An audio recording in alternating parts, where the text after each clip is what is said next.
It is here today, 10 degrees on the stadium scoreboard, 10 degrees centigrade that is, and some very un-Mediterranean rain currently drizzling its way down. Slippery playing surface, you can assume from that.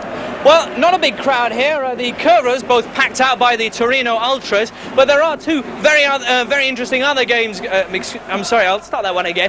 There are two other interesting games going on this afternoon around Serie A, this week 9 of the season, of course. First of all, down in Rome, there's the Rome derby. Roma against Lazio. Paul Gascoigne unfortunately injured, and he won't be playing in that game. And of course this evening there's Juventus going up to the San Siro to take on Milan in a battle that'll really decide who goes top of Serie A. Well, Paul Gascoigne's injury problems thankfully not matched by David Platt, who, barring a nasty trip on his way from the dressing room at least, will be out on the pitch shortly against Torino. Platt has scored 4 goals in his 6 games so far for Sampdoria this season, enjoying a very good period. And in fact, yesterday on the Gazzetta Football Italia, he was telling us that the team will be playing some very attacking football today, because as he puts it, they don't know any other way of playing. Well, let's hope he's right. Their opponents today, Torino, a team just 1 point below them in the standings, a team very much fired up, in fact, from their Cup Winners' Cup game against Aberdeen midweek, when to the horror of Scots viewers, they came up with 3 goals in just 45 minutes for the victory. Sampdoria players were watching that game. They know what kind of a task awaits them. They want to dedicate a good win today and a good season to the memory of their president, Paolo Mantovani. Let's see what they can do in the company of our commentators, Joe Jordan and Peter Brackley. Thank you, James. Good afternoon, everyone. And a fascinating tussle in prospect then today, as Torino, unbeaten in home games and fresh from that inspired comeback against Aberdeen, take on a Sampdoria side that, one blemish apart, has been highly successful on its travels so far this season. Well, here's the Torino side, named by coach Mondonico. It includes Roberto Musi, the latest in a long line of right-backs called up by Arrigo Sacchi for the Italian national team. Also chosen today, the Uruguayan Francescoli, but not his compatriot Aguilera. He's only on the bench. Leading scorer Silenzi has passed a fitness test, so he plays. But the Italian under-21 striker Carbone, who scored a hat-trick recently against the Scots, he's out through injury, and so is the Croatian defender Jani. With so many internationals at his disposal, Sampdoria's coach Sven-Goran Eriksson has every right to believe his team have championship potential, although I doubt you'll hear him saying that too often. Hullit, Catanets and of course David Platt are the non-Italians, the strangers as they're known in this lineup. Mancini will be the one outright striker, with strong support from Hullit and Platt, and down the flanks from Lombardo and the former Milan player Ivani. No Jugovic in the Sampdoria side today. Surprisingly, he has been dropped. So, Joe Jordan alongside me here, the former Milan striker. 1 or 2 surprises really in both sides there, looking at the lineups. Yes, I think the biggest surprise is Aguilera not being selected. I know he's had a tough time. He's been out there with Uruguay trying to qualify for the World Cup, and he made an appearance during the week there against Aberdeen, where he had resulted in getting the winning goal. And it's a little bit disappointing not to see him being selected today, but obviously there must be reasons for that. The Sampdoria side, no Jugovic. Now that is a shock. Yeah, well, that is a big surprise, because Katanec, he hasn't played, as you say, for quite a period of time and hasn't had many games.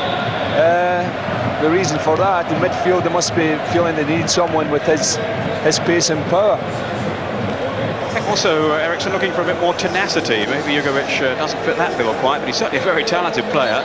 Katanec actually hasn't featured in the Sampdoria side since February, when he played against Ancona.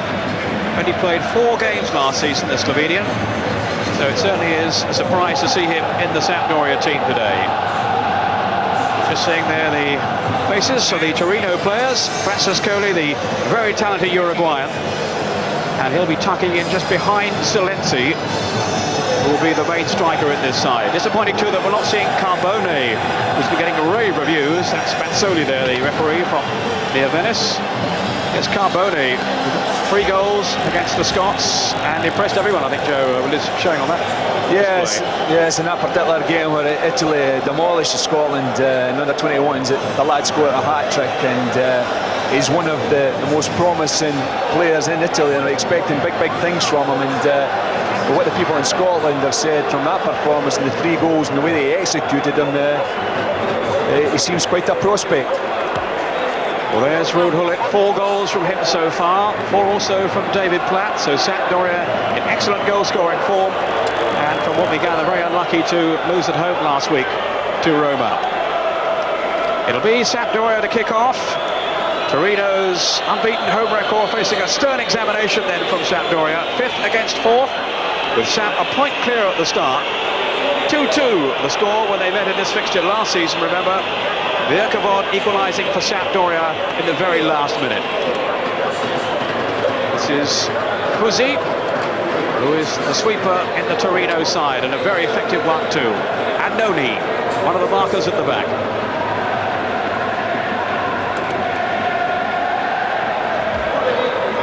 What we have today, Peter, is two teams with contrasting styles. We have Sampdoria, who play with a flat back four, and we have Torino, who play with the traditional sweeper and markers. So it will be very interesting to see how they compete against each other. But first of all, we need to see who's going to be marking Mancini and Gullit. It'll be very interesting. First offside decision of the game, going against Torino. Aliuka, of course, in goal for Sampdoria, the Italian #1 goalkeeper. He's recovered really well from his injury towards the end of last season when he was involved in a car crash. Up towards Mancini. Now Lombardo wearing 7 for Sampdoria today. Here's Mancini. Bullet was lurking in the middle, but alert goalkeeping by Giovanni Galli, 35 years old now, the former Milan keeper. This is Coes, who's come in for Bragucci today, the former Lazio player.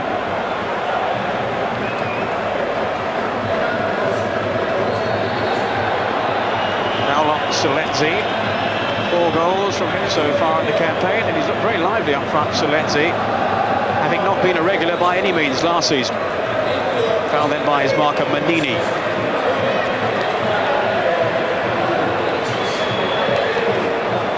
Annoni taking the free kick then for Torino. Out by Rossi. Here's Catanets. Bullet getting whistled by the crowd. He did, of course, turn down the chance to join Torino, preferring instead the move to Genoa with Sampdoria. So he won't be too popular with the fans today, the Torino fans anyway. Sergio. Fuzzi. This is Sergio, operates on either flank, or as a left back really from his Lazio days. But since the arrival of Yanni, he's had to switch more to the right-hand side, and he stayed there for this game. One of the most difficult tasks today, I see, Peter, is a young boy, Coes, who's come in and he's got to mark Gullit, not only from the point of view of the world-class player that Gullit is, but the position that Gullit picks up. He's been given the freedom by the manager, and is allowed to go from the right to the left and come deep, and that with a player as young as the boy Coes, it gives him a problem where he's got to, how deep he's got to go with them and how much freedom he allows him in the deep positions. Pass was from Fortunato, didn't reach Mussi. Throw that to Sampdoria. So I think they feel Coes is a bit more mobile than Bragucci, who's stood down today. Here's Manini. Forward by Venturin. Very consistent player for Torino, Venturin. And this fellow has been playing well too, Fuzzi. Outstanding against Aberdeen in the week. Yes, he's a very experienced player. He's been around. He's also he's played down in the south with Napoli. He's collected a championship medal there. Experiencing as a winner. Fortunato, another experienced player, on by Sergio. That's Gurley having to set that one up. Aliuka reminding us what an outstanding keeper he is. As the shot skidded through.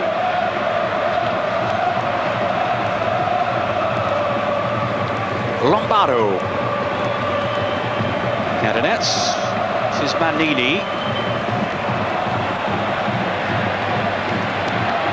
Off by Ozio. Doesn't let go with Solenzi.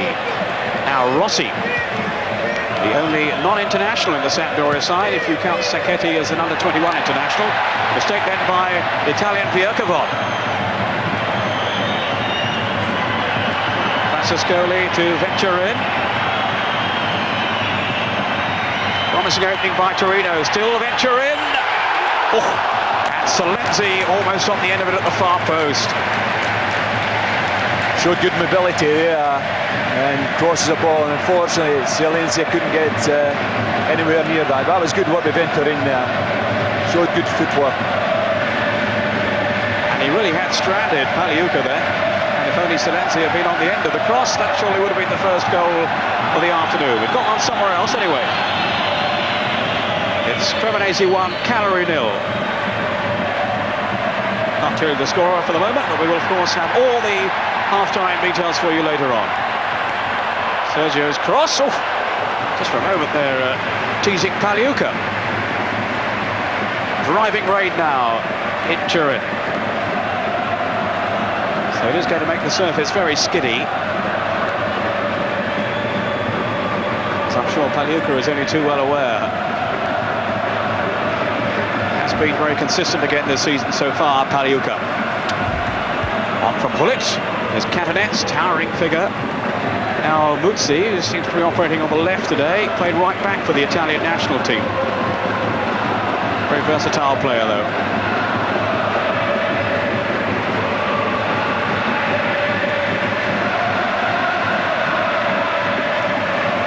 Annoni.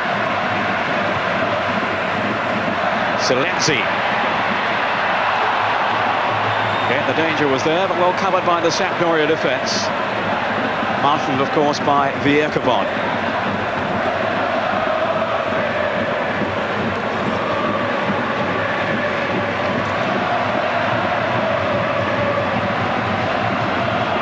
Challenging in the air with Coes. And Busi getting the better of Lombardo.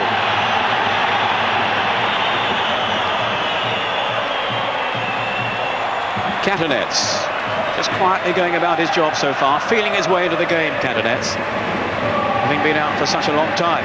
Evani, what a good signing he is for Sampdoria from Milan. He's actually on loan. Sergio Sfortunato, one of the scorers against Aberdeen in the week, and he's got a couple of league goals as well. Now Ozio, Sergio could cross it too, and he found Salenzi, who's very strong in the air and wasn't all that far away. No, he wasn't far away. That's the second time Sergio's got down there. His first cross was inaccurate, but the second one there, as we see, and that's the type of balls that Salenzi will be feeding on today. With the type of player that they have in him, it's very important that players like Sergio get down to the byline and get their crosses whipped in. And interestingly there, he was able to beat Manini in the air, but now this is Lombardo threatening at the other end. Towards Mancini, it was Annoni who got a foot in. Evani. Now Sacchetti.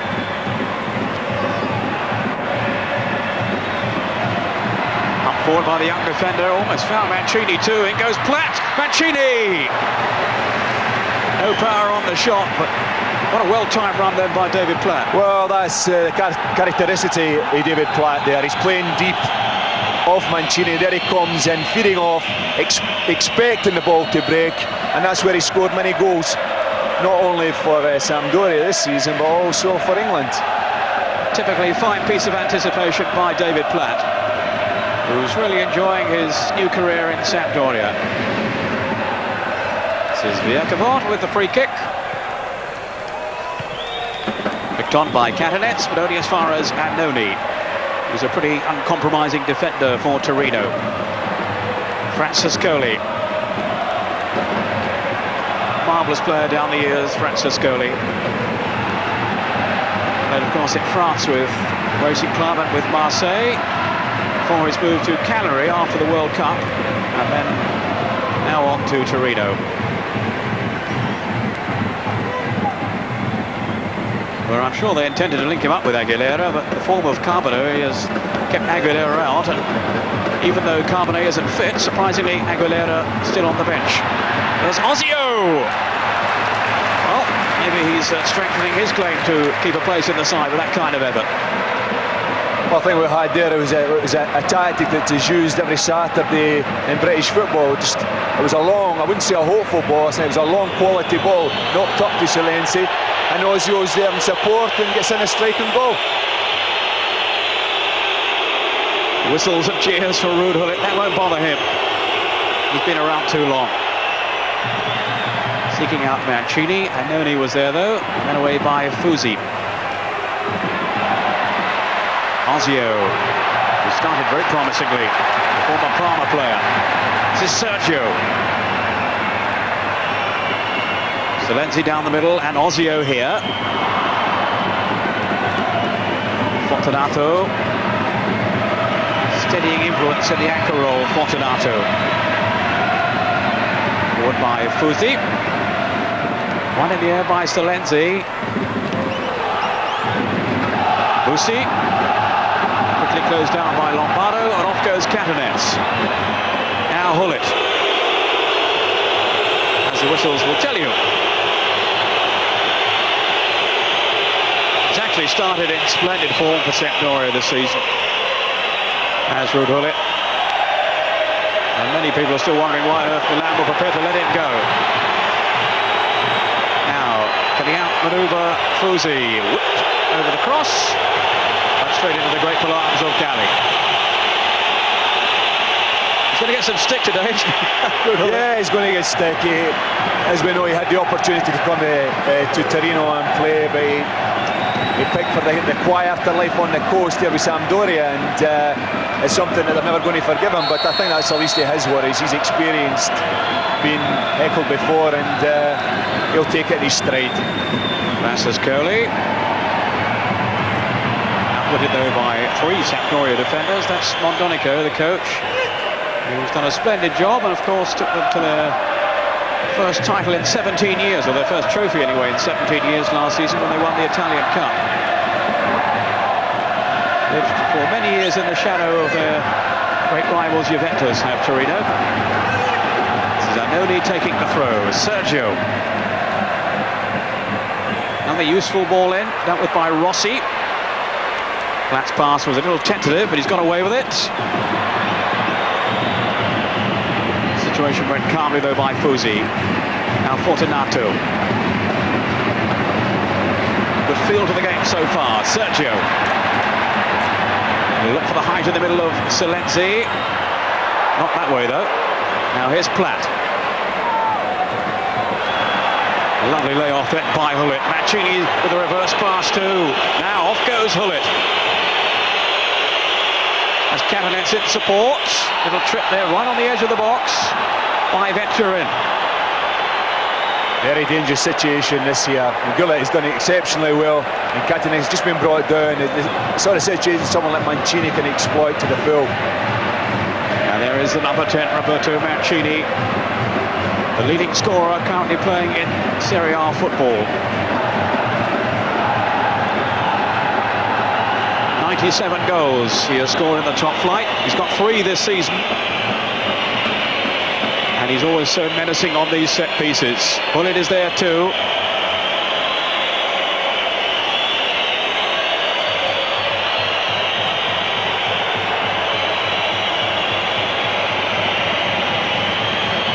Just looking at that wall there, I'm surprised it allowed Lombardo to stand there. Well, it's got through, Mancini. Smart save. Well, plenty going on here.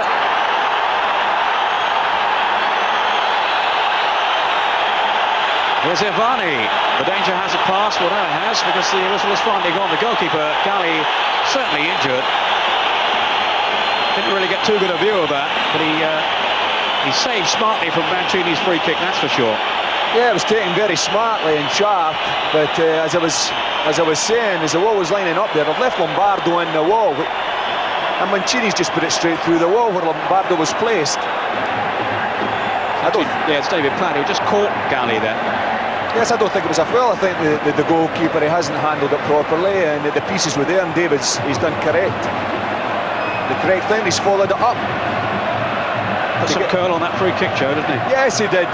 But I'm sure Mendonico will be very disappointed with the line-up in his wall.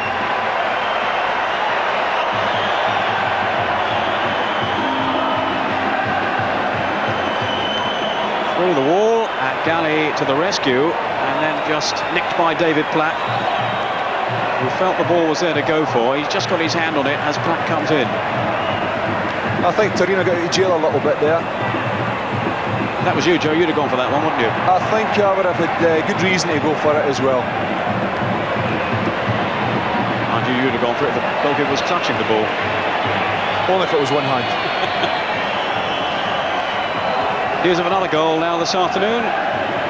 Parma in third place. They're ahead now against Reggiana. So it's Parma 1, Reggiana 0, and it's Melli, the unsettled Melli, who has scored for Parma. No goals so far in Turin, but certainly a promising start to the game. Away by Catanets.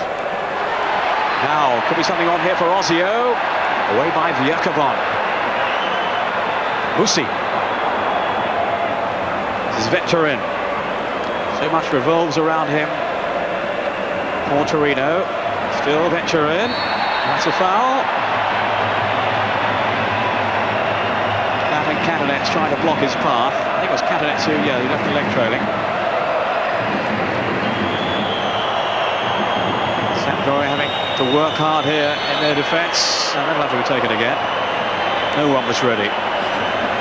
No, I think the referee has wanted to go on his whistle, on his signal, and he'll be reminding not only the player it took, but the whole team, both teams, that he's the man in charge, and it's on his whistle that the instructions given. Aluka hoping his wall will do a better job than Galli's at the other end just now. Francescoli is there, and also Annoni. This is Francescoli. Looking for Fortunato, but it's Sergio who can take the throw. No? Annoni maybe will look for a long one here. Again, I've got it wrong. Sergio. There was Salenzi waiting at the far post. He's certainly a threat in the air. Now Vetturin away from Lombardo. Dangerous ball in, and Pagliuca having to clutch it out of the air as Salenzi arrived. Out by Cois. The jump then by Annoni. Here's Fortunato. Trying to shake off Catanets. The referee rightly waving play on, or allowing it to go on anyway. Musi in for Ozio. I think at the end it came off Manini. Fortunato injured now. Here's Platt. Game being played at a brisk pace, and it's producing chances at both ends. Lombardo. Laid off by Mancini, a little carelessly though, certainly casually. Ozio. Now Salenzi, released by Manini. Trying to win the corner, Rossi helping out.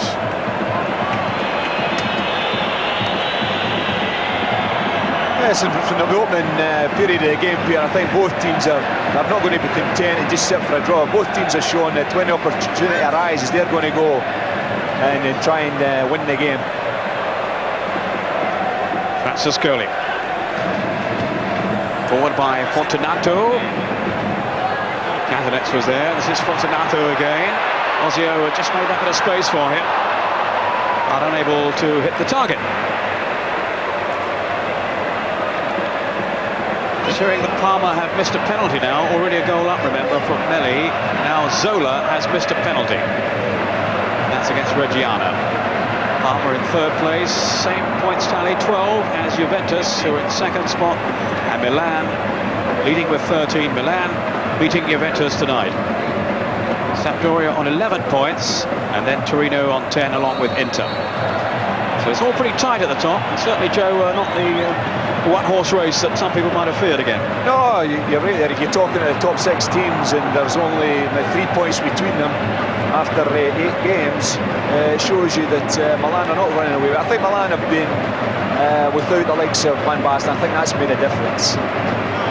On by Hulic, and well read by Galli. I think defensively Milan have been far superior than anyone else, but up front... Trying to catch Paliuka out. Well, that's a slight back pass there. I think if you're going a little bit back there, when we get to the back pass, I think if you're going to have a pass back to your goalkeeper, when possible, the ball's got to be played on the ground. I think you've got to take into consideration that a goalkeeper's not a player who's used to having a good touch. Francis Coley will take the kick. Watch out for number 9 in there, Silenzi. And Annoni's come up from the back too. Different route to goal, Venturin, and that took a nick on the way. Everybody appeals, and I think he's given the corner.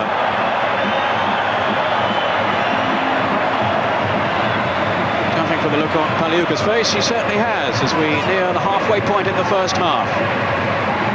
Mondonico can't keep still. Sergio, another corner to Torino.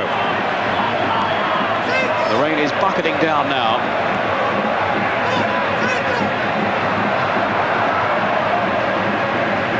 Ozio with the kick. Venturin. Ozio. But no, escape the attentions of Mancini. Torino throw. Ozio looks as if he just got out of bed. Annoni with the throw. And it was Fortunato's header.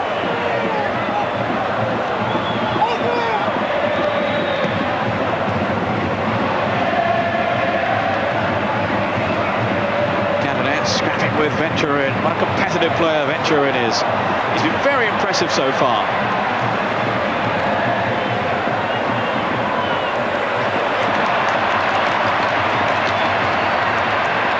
Sergio.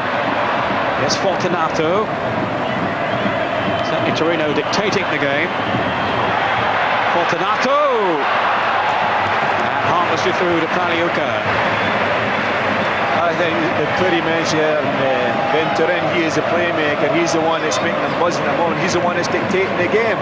And the manner in which he's playing is rubbing off on the Torino players. And yeah, they are the team at the moment in time that are dictating the play. Francis Coley. It's been tackled by Catanets. Annoni. His hair is a bit shorter than the front two. Still Annoni. Bound to come a long way. Well, they didn't close him down too quickly. Maybe a bit ambitious though from there. Yeah, it was worth a try. I think the game had opened up a little bit. He'd come a long way. I think he's got to take that opportunity.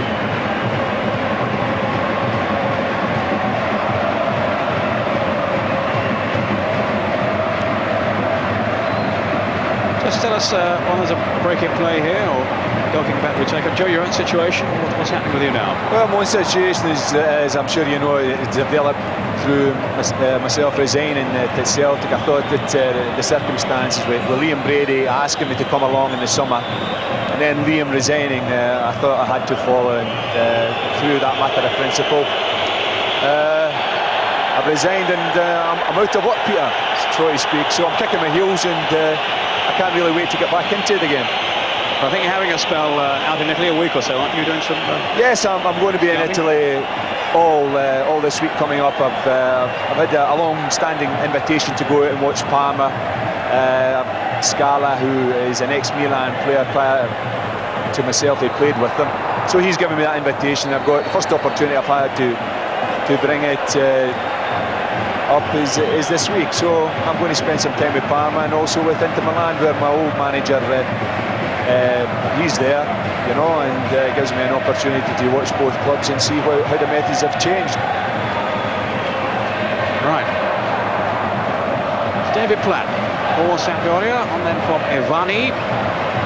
Most of the attacking has come from Torino, but Sampdoria always creative on the break and dangerous with the likes of Hullin around. And those well-timed runs of David Platt. Another free kick though to Torino for the foul on Francis Coley. 3 really good seasons with Cagliari, Francescoli, and helped them into the UEFA Cup this season too, for his departure to Turin.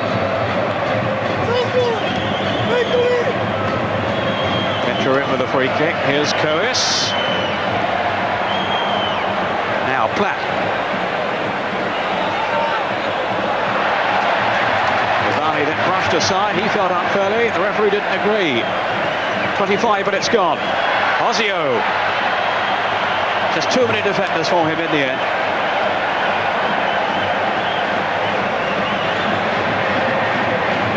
Did you favour that look when you were out in Italy? I don't remember you. I never beard and the long hair. No, my days the long hair have long really gone here. Even when it was out in Italy. I think this chap certainly doesn't favour it. This is Lombardo. Now, the cross-it was potentially a dangerous one. Selenzi. Here's Mancini.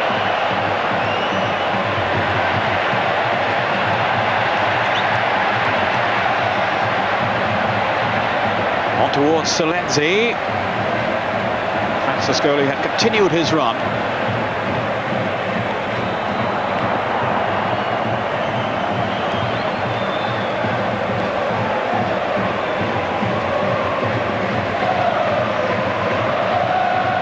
So far, Peter, I think what we've got is we've got Torino who are doing all the press, but we've also got the danger of, from the Torino's point of view, the danger of Sampdoria, who are just sitting there, and I think they're going to play on the break and try and exploit the space that's going to be left with the Torino players pushing forward. 3 away wins so far, remember, for Sampdoria. Their one defeat was in their stadium against Juventus. Sergio. Torino also lost to Juventus. That was technically an away game. Well, it was on this ground, of course. Otherwise, they've won their other 3 home games.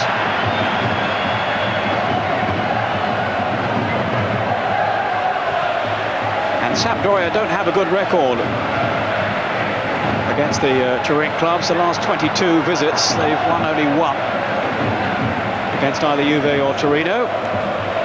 Hoping to put that right today. Up goes Hulic. Nothing on this time, though. Away by Ozio. Musi on the chase. Former Milan player, Musi. Also had a spell with Parma.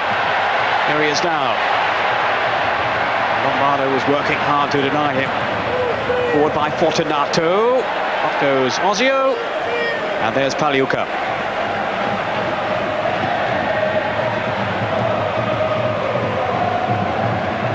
Flat underneath this one. Challenged by Venturin. David Platt with 4 goals so far for Sampdoria this season. Ivani. Here's Hulic. Now then to Lombardo. Platt's made his run into the middle, but Musi was in the way.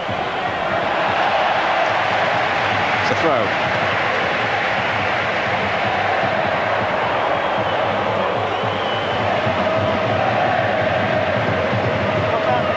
Has made his way forward now. The number 8 for Sampdoria. No chance of reaching that one, though. Here's Ozio. And Bjerkavon got a boot in. And I think the referee's given it the free kick. Theoretical figure of Ozio. 7 goals for Parma last season. And he's looked pretty lively so far up front with Selenzi today. Plenty of pressure on him, of course, with Aguilera on the bench.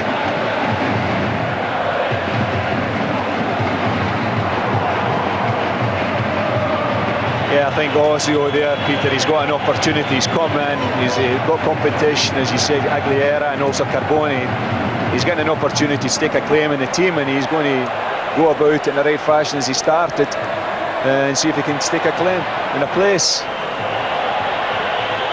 That fails to find Mancini, and away comes Annoni for Torino.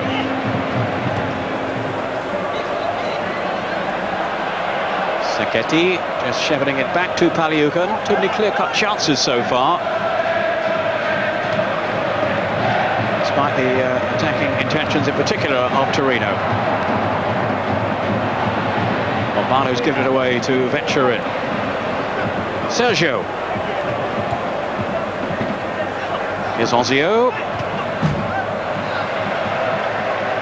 You're talking about the possession Torino have got, and it is important when they do have possession. It's Sergio and Musi on the other side that they push on and create the chances for the likes of Silenzi with crosses from deep positions. And so far, Musi, for one, he's not got forward enough. He's not getting the positions where he can give that service to the likes of Silenzi.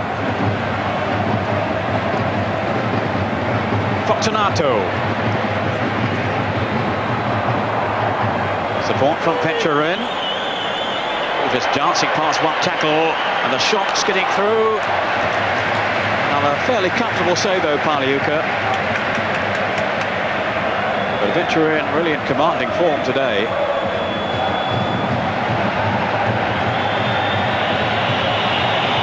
News of another goal just coming in. It's Napoli 1, Lecce 0. And Fonseca has scored, but his third of the season. Lecce, the bottom club. Napoli up in 7th. Goal by the Uruguayan Fonseca.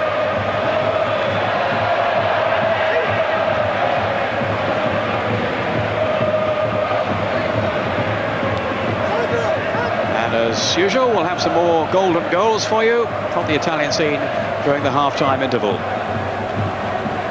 Is Musi.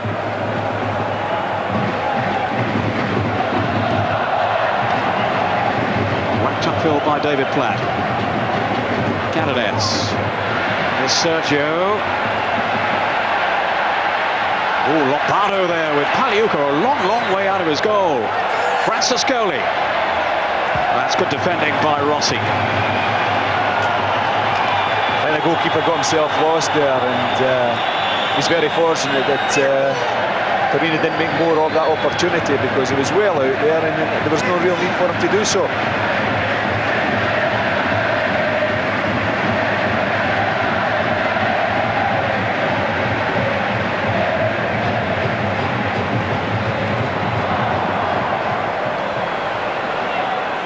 Bullet.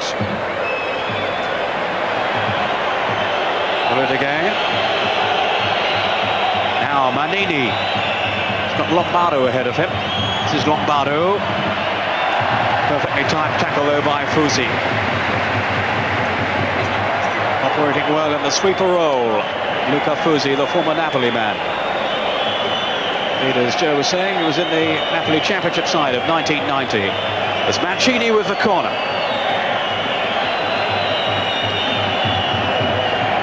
They'll be watching here for the aerial threat posed by Ruud Gullit. Tall figure of Rossi's come up as well. That was Fortunato helping out of the back.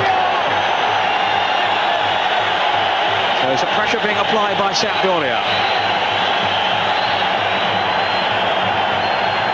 Seeking today their 6th win of the season.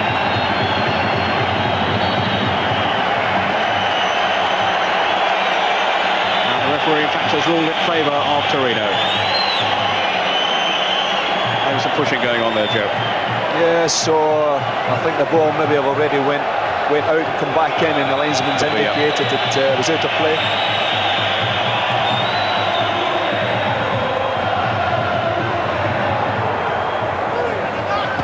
Sergio, the other number 3. Rossi came storming into the tackle. Fusi to tidy things up. Looking for Silenzi. It's a good jump by him. Ozio. Silenzi just squirted away from him. Ivani. Well on back though for Torino by Musi. This is Venturin. Forward by Coes.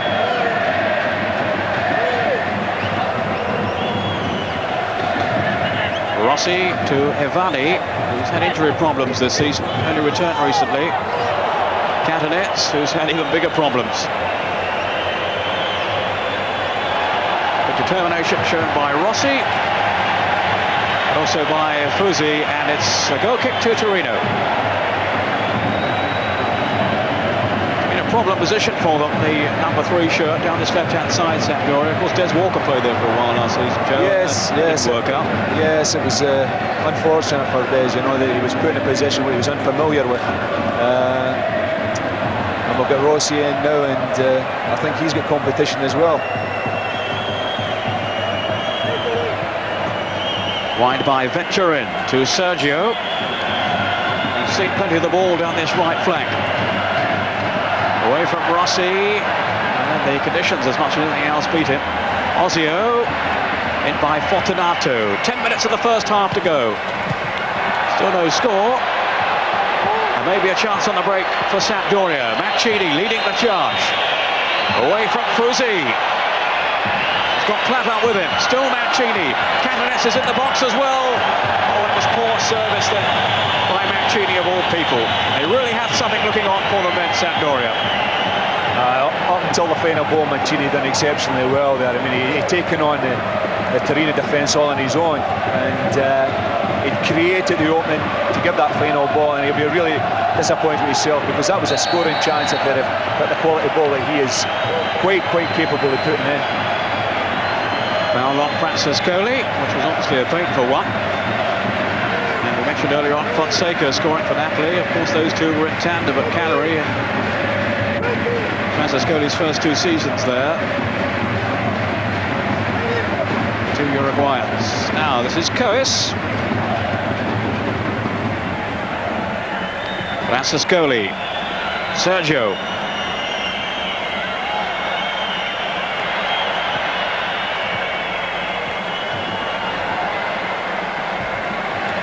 Really not enough quality on the crosses from Sergio, and he's had plenty of opportunities down this right side.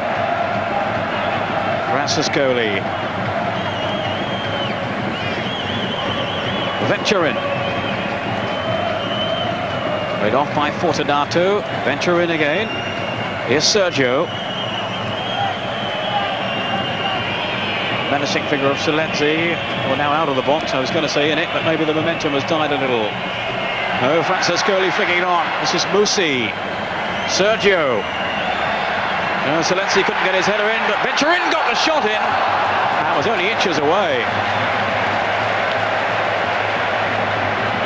Well, he's been the man of the half so far, Joe, without a question. Yes, without a doubt there. He finishes off a move that he actually was instrumental in starting off. I think the big boy Silenzi was offside, but it was interesting there that you had also had Musi up there, who'd made the good run, which created the opening. And I think that the more we see of likes of Musi and Sergio getting forward, because at the moment that Torino are a little bit predictable. Lombardo. Mancini. And that's really alert goalkeeping by Galli.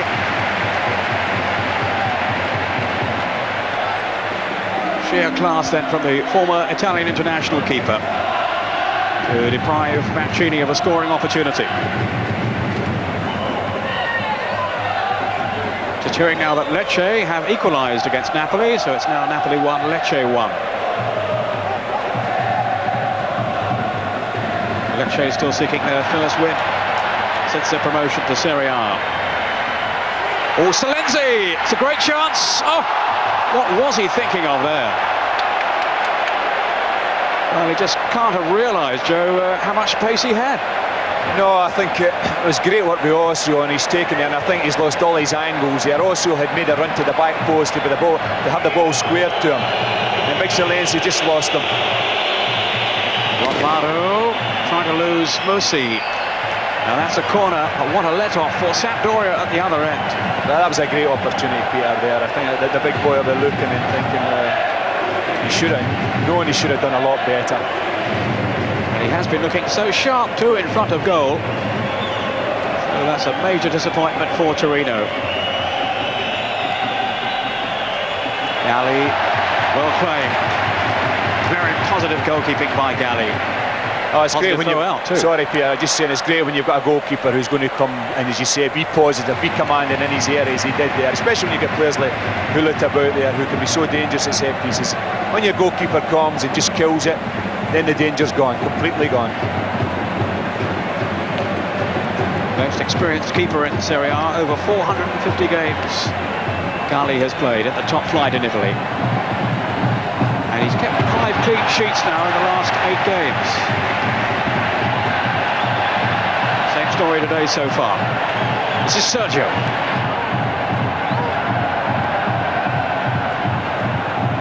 Now Ozio. Sergio made his advanced run. Now can he get across it from here? Did really well then, Sergio, and this time Salenzi has scored.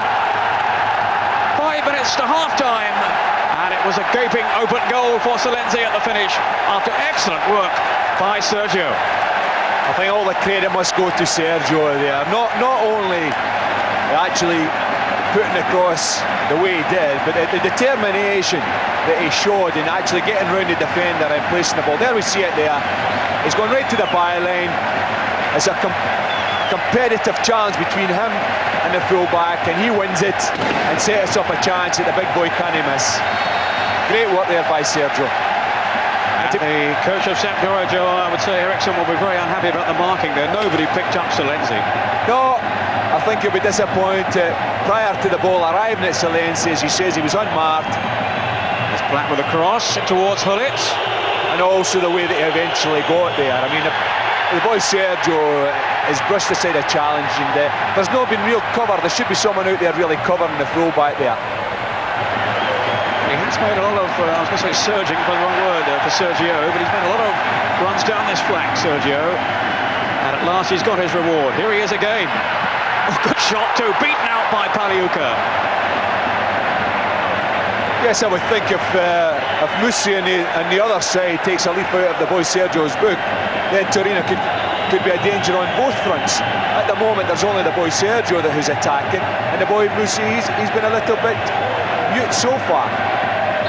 There's Salenzi challenging with Manini, who is penalised.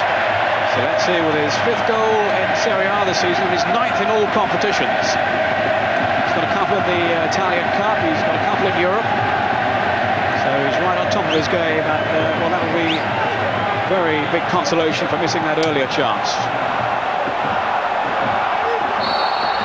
Torino lead by a goal to nil, and it's Francescoli. Sergio, the man who made the goal. It goes Viacavon. Now Mancini.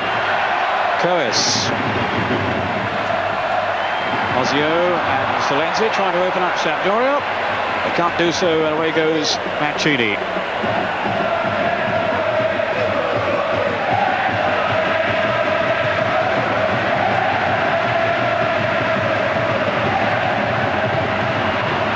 Musi. And in fairness to Musi down that left side, of course he's got himself pretty well occupied with Lombardo, to look after him as well. Yes, he has, but I think when you're playing against a player like Lombardo, if you can take a player like that and make him become a defender and push him back, I think you allow yourself to be in a more attacking area. I think if you sit back against Lombardo and you have someone like him coming and taking you on, you can find yourself in a lot of problems. Salenzi trying to cause problems here for Manini. Rossi. Bit of a clumsy back pass, which Viacavon has to deal with.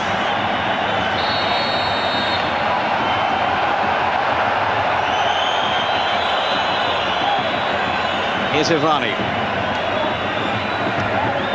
Hasn't really made his mark on the game so far.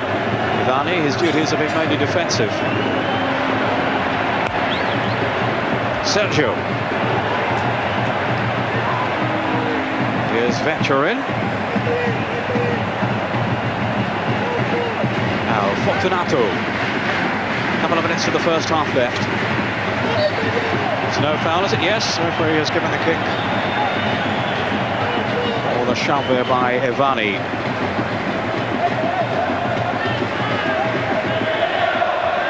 Maybe a bit harsh, Joe? A little bit harsh. I think it was more of a slip than anything else. It was good skill that was going to get him out of a wee bit of a difficult situation there. Jump again by Salenzi. Francescoli now. Here's Salenzi. Ozio. Trip by Platt. He went for the ball, but just left his leg trailing. He's been a handful, Ozio. So far he's had a good game, Peter. He's definitely taken up the challenge, and he's going to make his mark today. He's going to make it difficult for the managers to leave him out next week. So another test of the qualities maybe of Baliuka in the Sampdoria goal. Francescoli organising things. He's got Fortunato and Anodi there. Here's Francescoli.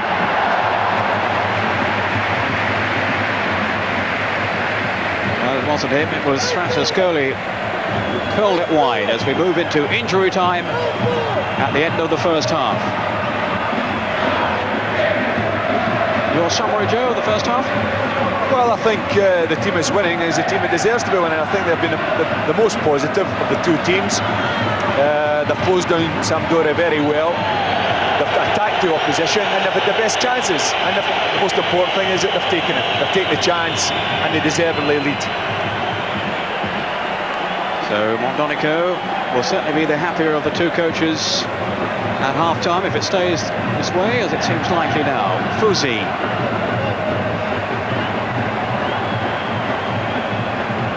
Actually played for Sampdoria as well as Napoli, Fusi.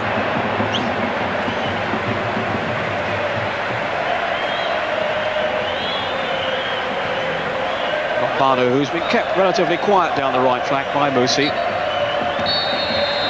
The half-time whistle, greeted by cheers by the Torino fans, who see their team deservedly in front then at the halfway stage. A goal from Andrea Silenzi, his 5th in Serie A this season, 5 minutes from half-time. We'll be back after a short break.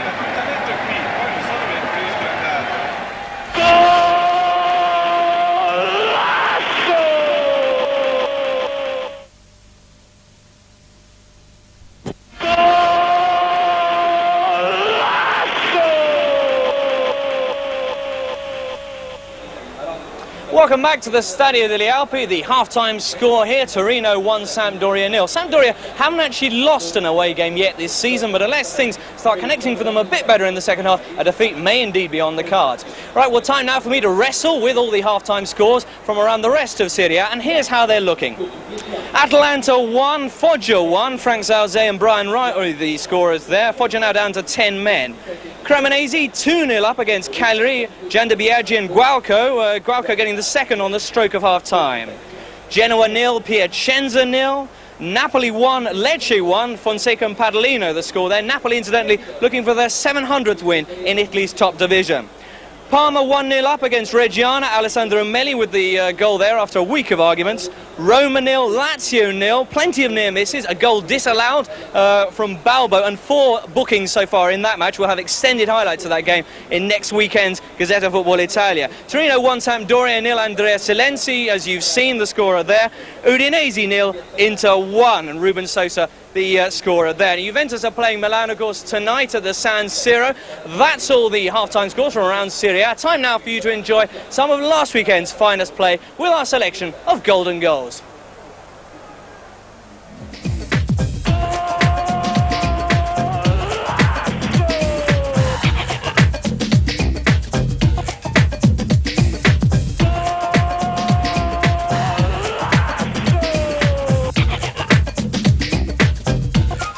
Now's your chance to look at some great goals, all contenders for our Goal of the Month competition to be aired next Sunday. Paul Gascoigne will choose his top 10 from these and others already screened this month. If you eventually agree with his number 1 choice, you could win an Alitalia Italia Tour trip to a top Serie A game later in the season.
Remember, the best of these, plus the top goals of the last 2 weeks, will make up our next Goal of the Month competition next Sunday.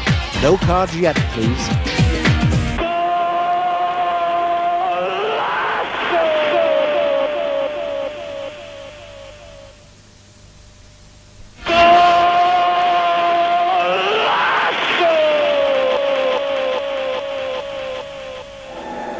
Welcome back to the Stadio degli Alpi, where the rain is continuing. And in fact, in all this drizzle, it's not just the teams that are slipping up. I am as well. Just before the break, I said that Sampdoria hadn't actually lost an away game so far this season, but in fact they have. Here at this very stadium, back in week 3, they lost 3-1 to Juventus, a result that you'd think would be memorable enough. Still, the way things stand at the moment, they're 1-0 down to Torino, and they're heading for their second away defeat of the season. Let's see how things go in the rest of the game with our match commentators, Joe Jordan and Peter Brackley. Thank you, James. Very impressed with the jumper, by the way. Seen one like that before, Joe? No, but I don't think it's an Armani one. Well, we've got time just to, as the players come out, look back on the one goal so far, and certainly a goal that Torino have deserved on the balance of play, and it was the persistence here, Joe, of Sergio down the right flank. Yeah, he's gone right to the byline. He's gone round the boy, and it's a tussle between the two to see who gets there first. He showed the greater determination, and he swept it in, and there he is, Silenzi. And other than the cross coming in, I think the marking at the back post, they're out. There's 3 Sampdoria players there, and they're all pointing at each other and giving each other the blame. Terrific pace here by Sergio, who's really a left-footed player, but he's got in there ahead of Sacchetti and Rossi, and there's Silenzi, who wasted that earlier chance. No mistake this time. And, well, I think looking back on that first 45 minutes, Joe, we would have to say Sampdoria were disappointing. Yes, I think for the players that they have in their team, you know, they've got Hulic, they've got Lombardo, Platt and Mancini, players with unquestionable ability, players that want to get forward, players that want to create. I thought it was a lack of positiveness about their game, a wee bit disappointing, to be honest. I'm looking forward to, with them being 1-0 down, to push a little bit further forward and show the ability that these players have. There's no question that they have players who can create things, but at the moment they're being a wee bit restricted to push forward. Well, they will certainly have to up the tempo in the second half if they are to get anything out of this game. Francescoli. A good first half for Torino. Francescoli. Touch on by Silenzi, goes Ozio, who was bright and effervescent throughout the first 45 minutes. So was this fellow, Venturin. Down goes Francescoli, foul by Viakovon.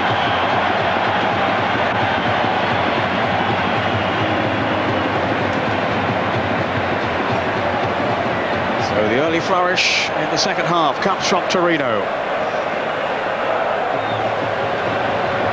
Maybe Annoni to try one this time. Fortunato wearing 8, but this is Annoni. Good heavens, what was that?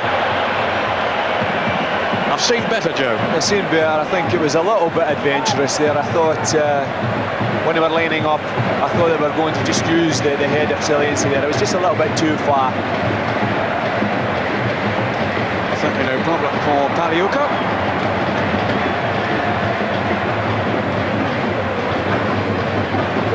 Paliuca, who missed the last 4 games of last season because of that fractured collarbone from the car accident. He's come back in style to regain his fitness during the summer. Enjoying now his 8th season with Sampdoria, Paliuca. And of course, a vital cog in the machine that won the championship 2 years ago. Headed by Silenzi, then Ozio, out by Manini. Viakovon, an old-fashioned up and under. Here's Hulic.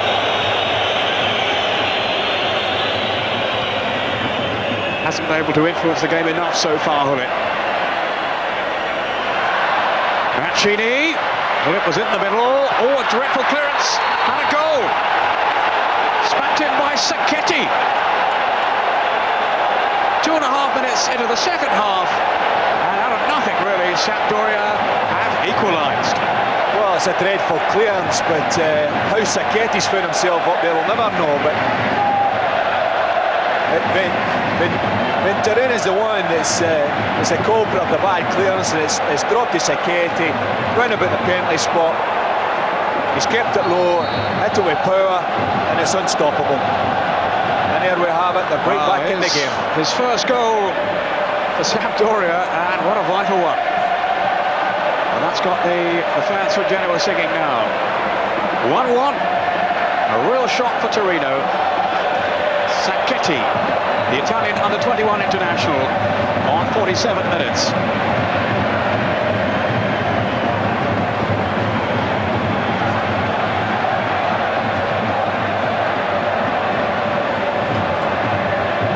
Sergio taking the throw as the Torino fans digest this setback. Ozio. Alexis Goli. Rocco by Platt.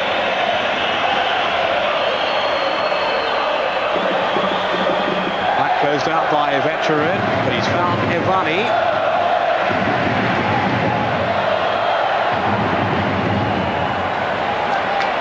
Sacchetti's first ever goal in a Sampdoria shirt.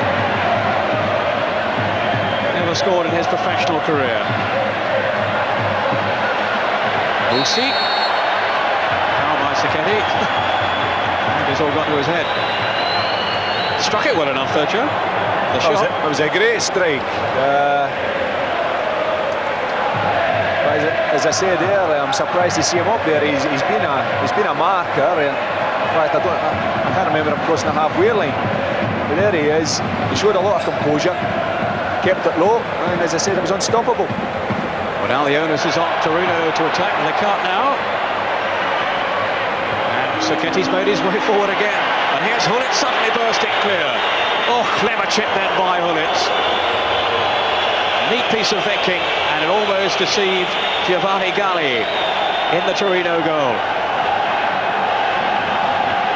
It's a great wee ball played for Gullit. Just as a wee look up to see where the goalkeeper is, and then just tries to chip. The execution is not quite right, but he showed the vision. And he was prepared and had the confidence to take the chance. Annoni. This is Vierkavot, now 34 years old, Vierkavot. Still part of the international scene, although he hasn't featured in the last couple of internationals. Missing the last one through injury. Annoni, again taking the chance to cut forward.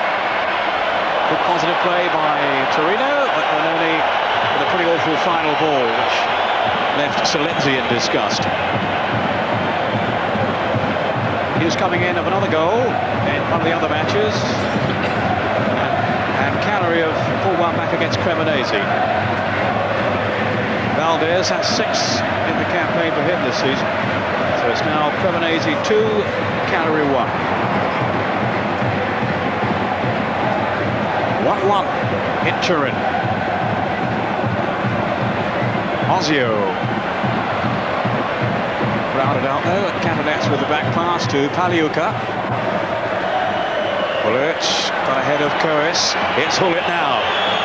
Striding purposefully forward. Lombardo.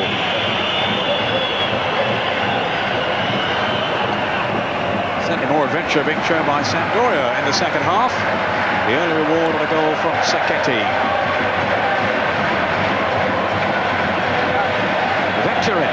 I don't think Sampdoria had any option but other than to step their game up and be a wee bit more positive. It was the first 45 minutes, they never really created enough of note. Annoni! Terrific blast. Aiming a corner too. Such was the venom on the shot. I couldn't see there if there was a deflection. I don't think so. Or maybe Paliuca just got a touch.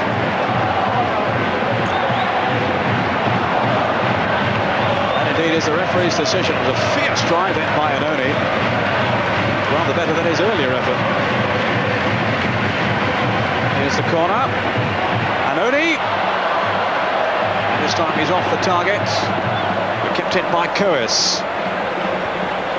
Vierkavot with a header away, only as far as Musi. And he fails to keep it down.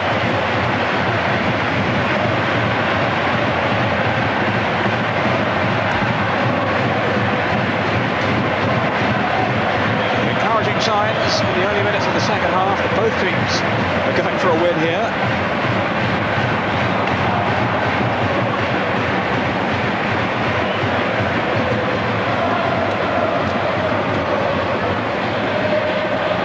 Backheader by Platt. Manini to hoist it forward. Here's Lombardo. Just got away then from Musi, and the header flashes into the goal from Ruud Gullit, and Sampdoria, from being a goal down, have turned it round now. They're 2-1 up. Really good finish then by Ruud Gullit. Well, I think that'll silence a few of the jeers that have been coming and been directed towards him this afternoon. A great cross there by Lombardo, and a flying and diving header by Gullit. Picks his spot right in the corner. Really good cross by Lombardo, and look for Gullit stealing at the far post. He'd lost the marking of Coes, and it was a terrific header by Gullit. Look at the power as well as the accuracy on it. It just makes you wonder, Peter, sometimes why they couldn't have started the game in the same fashion, being so positive as they have been at the start of the second half. Why it's taken them the half-time team talk and also going 1-0 down before they start. Gullit has shown us the way, showing us what he can do. It's another goal to his tally that he has, and he started so well this season. 3 in successive matches now for the Dutchman, and 5 in Serie A this season. And suddenly Sampdoria have transformed the game. No question at all that Torino were the more positive side in the first half, and indeed the better side. But now, well, Sampdoria have come out with attacking intentions, and they've been rewarded with 2 goals. And they're looking for more. One thing I think they've done as well, I think they've put Saketi. I think Saketi's going on to Osio, but he's also going on with it not only to mark the lad, Osio, who played extremely well in the first half, but he's also given the managers, Ericsson's given them the licence to actually go, and when they're in possession, Sampdoria, for him to go and forage further forward. And that's resulted in a goal, but it's also resulted in the few minutes we have played in the second half where Osio has not really been on the ball. Coes. Or then by Fusi. Solenzi to Francescoli. Now Osio almost threaded his pass through. Up by Ivani. Awesome finish by Ruud Gullit to give Sampdoria the lead. He actually came on as a sub for Milan last season against Torino and scored an invaluable equaliser, 1-1, as Milan went on to the title. So no wonder he's coming in for some criticism today, some stick from the Torino fans, as well as turning down the chance to join them. Sergio. Osio closing down there by Rossi, and then a foul. That's the offender. Venturin. Test of Torino's character now. Solenzi with a good jump. Here's Osio. Solenzi, they're putting for offside, but the flag stayed down, and it's deflected away for the corner. He looks a bit cumbersome at times, Solenzi, but he's clearly dangerous in the 18-yard box. Scorer of the 1 goal Torino have managed so far, as well as squandering an earlier opportunity.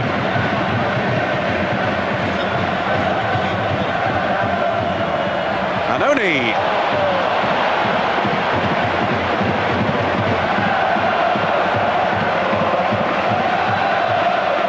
Well, he must be a very relieved man, Paliuca. Saw the way his team have turned the game on its head after he was beaten by Solenzi's shot, or tap-in really, 5 minutes towards the end of the first half.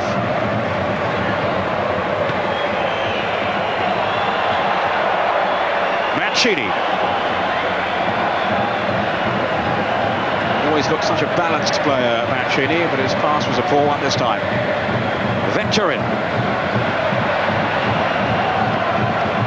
Now Francescoli, he's got Solenzi ahead of him. Still Francescoli. Good running here by Osio. Jakovac read the situation so coolly. Some really fine football though being played by both sides now. Sampdoria with their noses in front, but you certainly wouldn't bet against Torino at this stage, Joe. No, the game has opened up now, you know, with the mood of Sampdoria in the second half. You know, they've come out with a fresh look at things. They've been a lot more positive. They've got themselves in the lead, but as we've seen in the first half, Torino, they're a team that play at home. They want to win the game, and they'll be back. They've got to be back in such a fashion they don't leave themselves open at the back, because we've already seen how Sampdoria can exploit that. But yeah, we've got a game, a very open game. Mancini with a free kick, didn't find Catanets. This is Evani. Neat chip over. Coes lost it in the air, but Musi managed to get it away. Francescoli up for Salenzi, who had just really gone the other way. Promising situation thwarted. Vierkovon. So many quality players in this Sampdoria side. It was very frustrating in the first half to see them more or less sit back and invite Torino to come at them. Sacchetti, whose goal began the revival. Gullit, who scored the second. Now, Evani to Rossi.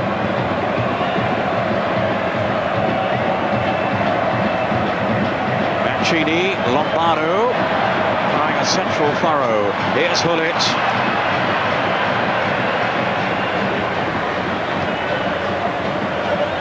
Salenzi battling well. Venturin brushed aside by Platt, no foul given. And it's Fusi feeding Francescoli. This is Venturin. Now Ozio to Agnoni. Ozio showing for him. Very mobile front runner, Ozio. Sergio out wide. Now we've got 2-3 waiting on the cross. It's not forthcoming. Maybe it is now. Agnoni. Here's Platt on the break for Sampdoria, finding Gullit. Mancini. Now will he get past Fortunato? And that's good defending by Fortunato. Retained his composure. Now young Coes. Three current Italian under-21 internationals in the Torino squad.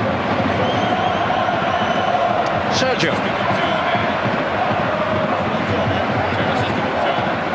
Fortunato. Salenzi.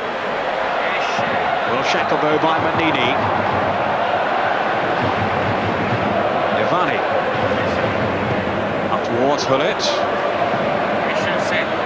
Mancini's a little flick off to David Platt. Now Mancini again. Gullit at the far post. This is Gullit.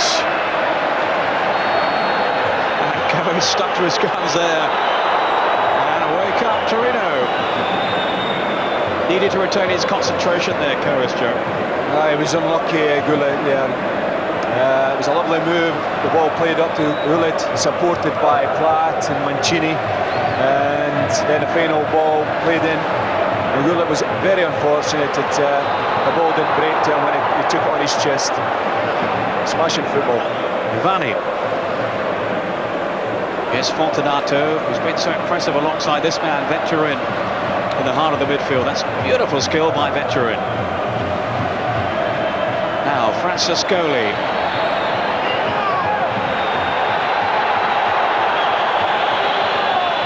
A few changes, of course, at Torino this season. They've lost to Enzo Schifo, probably the saddest loss for them.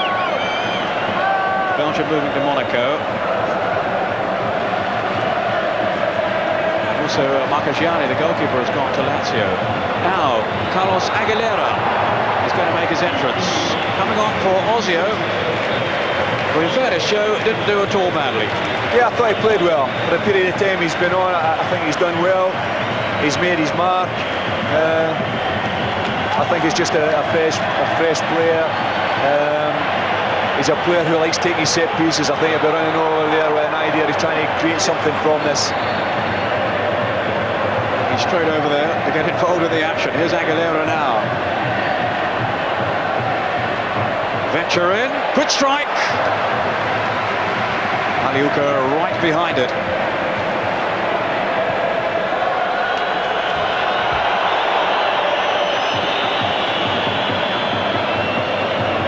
Aguilera, who hasn't scored so far this season, but he's hardly played. He's been away with the Uruguay national team, which of course failed to qualify for the World Cup finals. On by Solenzi there. He got 12 goals last season, Aguilera, and he's very, very dangerous, very nippy, very quick. And I wouldn't think Sampdoria are too pleased to see him on the field now. Lombardo. Bullet. Sacchetti well forward again.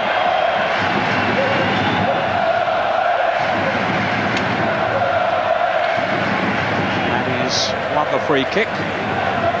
Bullet with the flick. The foul, I think, by Coes.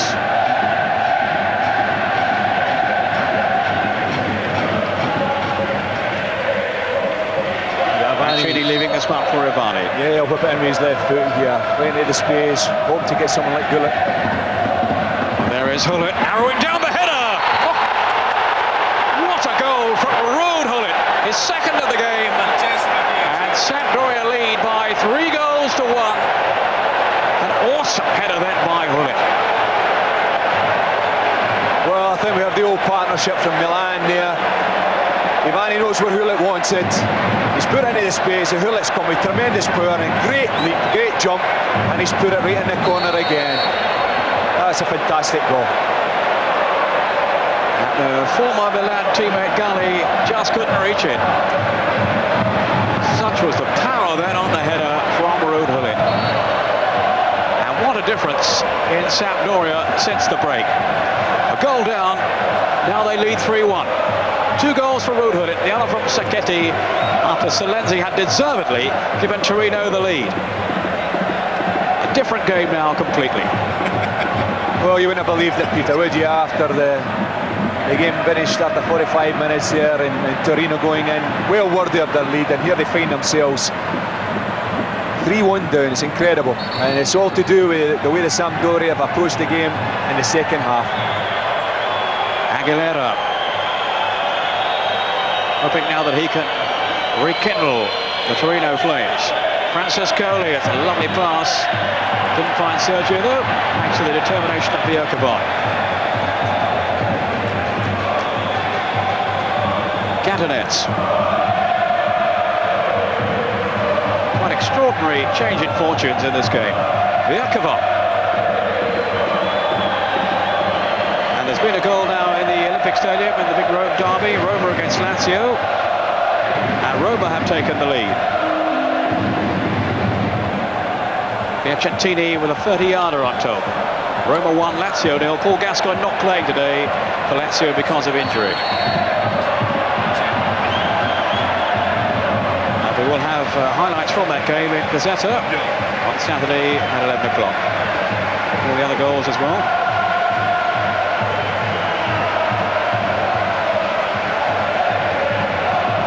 Four in this game now. And, well, Torino must be shell-shocked by the events since half-time.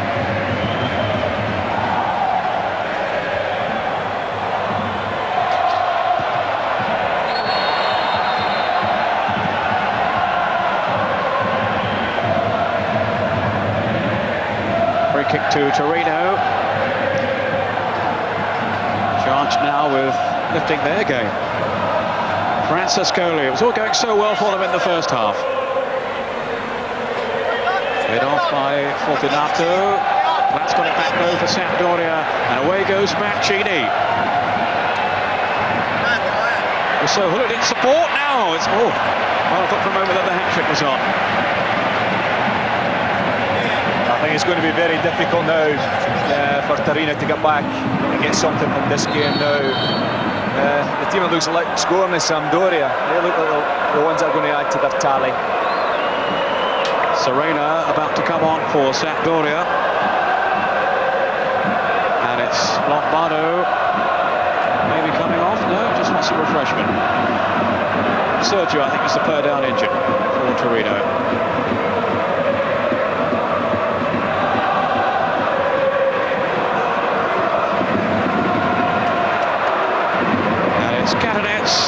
who's certainly short on match fitness, who is going to be replaced. He's had a tidy game without being too spectacular, so a satisfactory return to the side for him. And Serena, who so often features in Sampdoria games, either from the start or more often as a substitute, getting his chance to shine yet again as Sampdoria defend this 2-goal lead.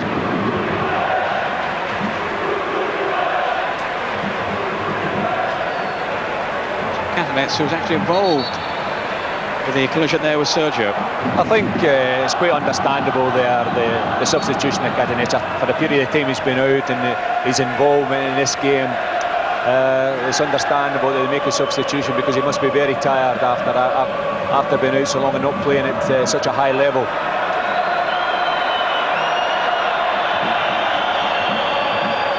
So possession given back to Torino. They'll have a lot of work to do now if they're to save this game. On by Francescoli. Lombardo. Venturin. This is Fortunato.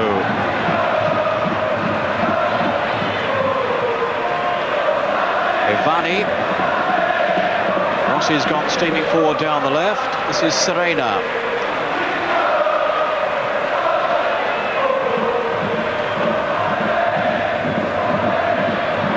Good running by Ivani. Tackle from Fusi, urging his teammates on. You really can't believe what's happening to them here, Torino, having been in control at the end of the first half. Another switch being made. Sinigalia now, young midfield player, is going to come on. Not through by Rossi. Here's Hullit. Rossi again. Out by Musi. 20 minutes to go. Serena. That took a deflection. And plucked out of there comfortably by Galli.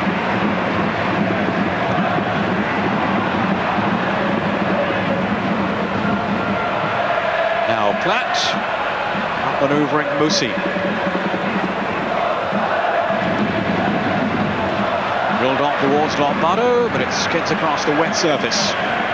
Yeah, it was unfortunate. I thought it was at one point it was a good ball there from David Platt, but it just skidded off the wet grass, and it's not left Lombardo any chance of collecting it.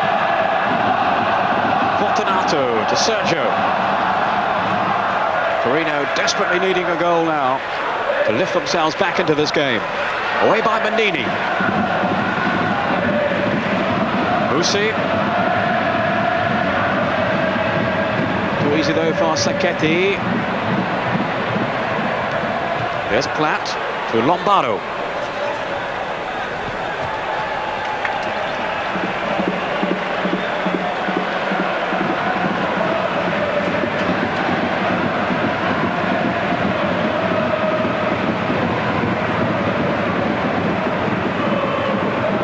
Fusi.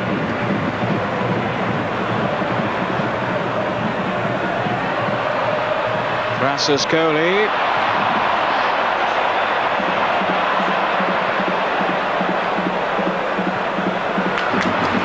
Good anticipation by Fusi. Fortunato. Venturin. Trying to force an opening for himself, and it's Platt who concedes the corner. Figure of Aguilera to take it. Musi. Oh, a careless pass by Musi. Hullit riding the tackle. Now Lombardo breaking away for Sampdoria. Seeing what support he's got. Oh, and if he'd have found Mancini then, surely that would have been an opening. That's very disappointing end to a lovely move. It just shows you how quickly Italian teams can break. But if Lombardo had just held it for a second, he had two options. He had Mancini and he also had Hullit coming out on the right-hand side of him. Francescoli. Trying to break away from Sacchetti. Oh, Sergio. Onto his favoured left foot. Didn't really get hold of it. Aguilera. And He went in feet first on Paliuca. In fairness to Aguilera, the ball was there to go for, though, Joe. Yes, I think so. I was 6 and 2 threes, really. It's just going, the ball's going away from him all the time. He's wearing his feet. I think the two of them have just pulled out at the last minute. And as usual, the goalkeeper, he leaves himself well protected. Yeah, well, you would say it that way. Yes, I would. He certainly slid on then, Aguilera, and collided with Paliuca. I felt he had every right to go for that one, although watching on the replay, certainly the keeper got the ball by the time Aguilera arrived. I think it's his birthday, Ericsson. The way his team have come out fighting in the second half and built this 3-1 lead.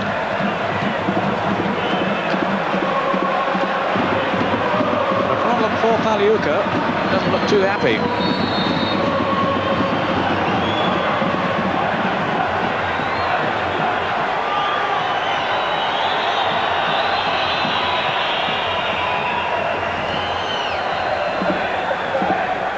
Lenzi to Sergio, on by Francescoli.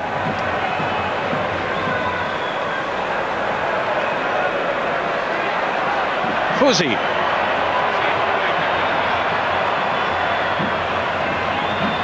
Aguilera.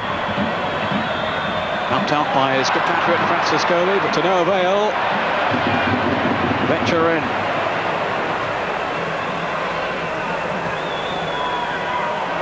Serena's header, finding Sacchetti. Now Hullet. Foul by Ononi.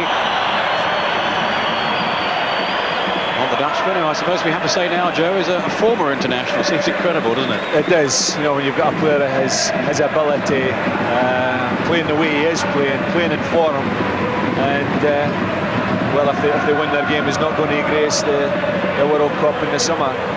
It certainly is a loss because he's still got a lot to offer at every level. Ivani planting it forward towards Hullet. This time his control lets it down, and away comes Coes.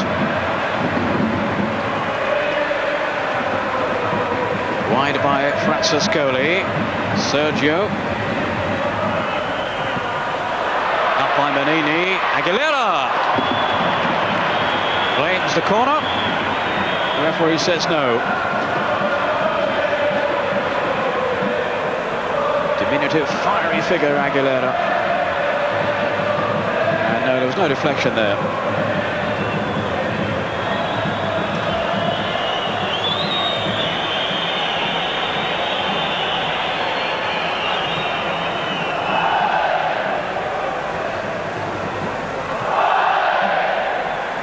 And no need. Fortunato. So influential in the first half, Fortunato alongside Venturin. And Sampdoria have got it right in the second half, and they have taken over control of the game.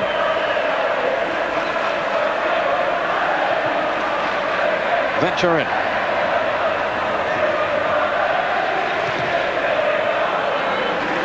If it stays this way, Sampdoria will be level on points with Milan up at the top. Milan playing tonight against Juventus.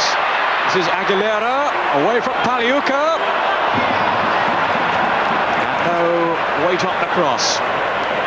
You were saying there, Peter, that Sampdoria are just controlling the game. But if you control it in that manner and you just sit there, when you've got a player like Zelensi where the Torino players can just go and hit it in wrong, I think you create yourself a problem that you can do without. And you've also got introduction here to Aguilera, who can come on, and he's shown in one or two little incidents that he can go onto these balls that are put in for Valencia. So Sergio just to cross it in. I would say they're asking for trouble. I think they should still continue in the manner in which they started the second half, which is to go. They should go and create the chance that they have created, and with the ability that we have seen from players like Hullet and whatnot, who can finish them off, they'll put the game well and truly beyond the reach of Torino. But if they sit back there, I think they're going to ask for a new problem. Yeah, certainly still a feeling if Torino can get one back, we could be in for a grandstand finish. Francescoli. Yes, Hullet. That's made the forward run. This is Platt now. Clever chip. Oh, great save. Galley did so well then to deprive David Platt of a goal. He's done well, David Platt. Again, he's come up to support the Gullit. And I honestly, not from this angle anyway, I think it was going, and it was a marvellous save. But great support and work there by David Platt for Hulett. And Hullett's played a very, very precise ball. And he's just been denied by a marvellous save. But again, we saw the sharpness and the goal-scoring flair of David Platt, creating that opportunity for himself, and denied at the last by Galley. It goes Hulett. Now, who got a touch there, Hulett or Anoni? I think it was the Dutchman. Well, that was nearly his hat-trick, I think.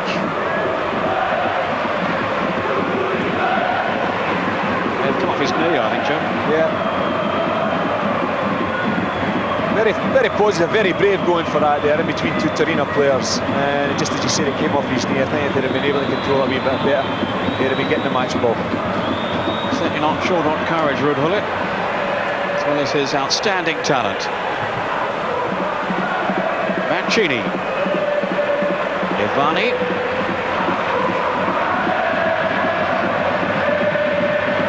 Just gives the Sampdoria side balance down the left, Ivani.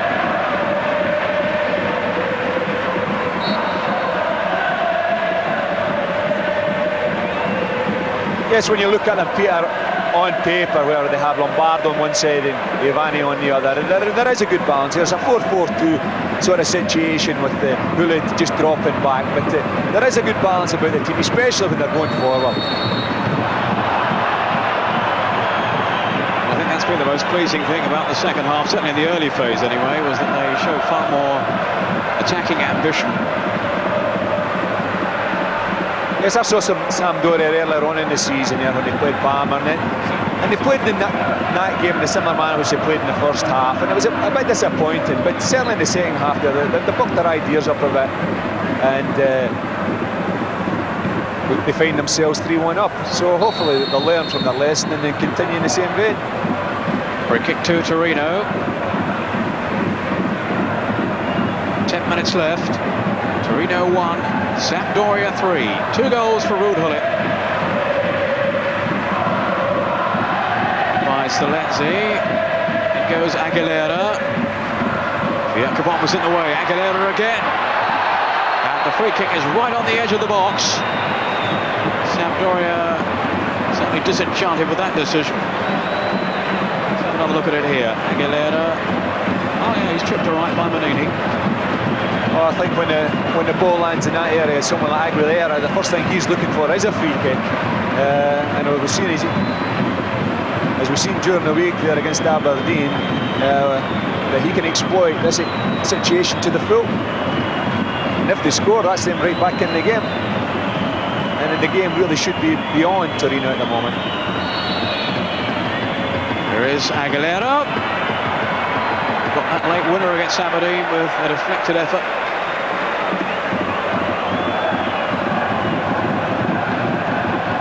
Another goal for Napoli, I'm just being told about. They've regained the lead against Lecce.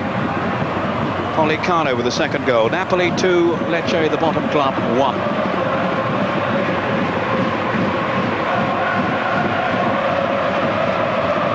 Anoni, the long throw in.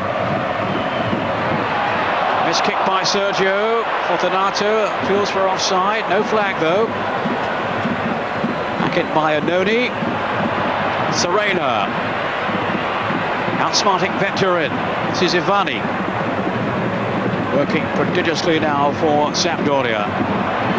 Which is always a cue for him to make a mistake. Why does it always happen? Does I praise someone?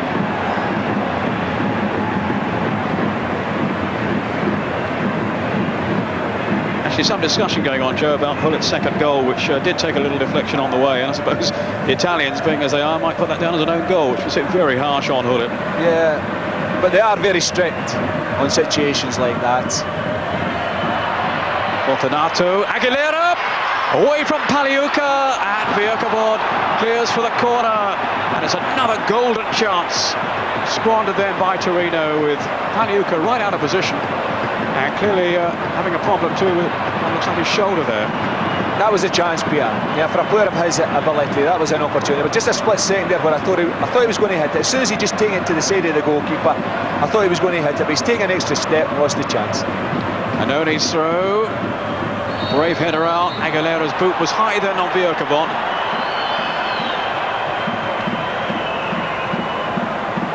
And there aren't too many more courageous defenders, braver defenders, or rugged defenders around than this fellow.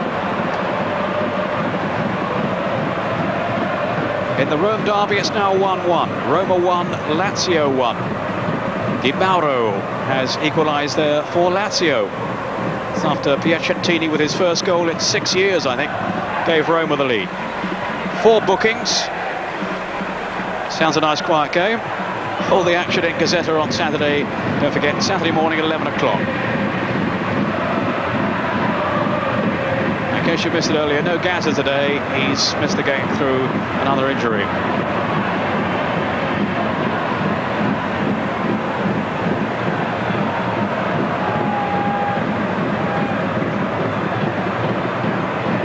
Venturin. Torino is still persevering, hoping to get something from this game. Aguilera. Venturin.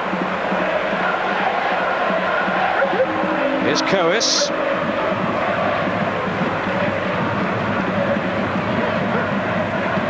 And off Lombardo for the throw to Torino.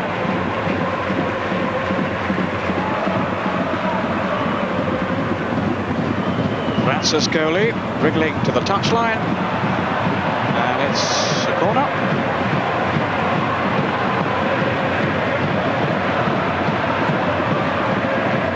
Now, can they exploit the aerial power of Silenzi and co? Another corner.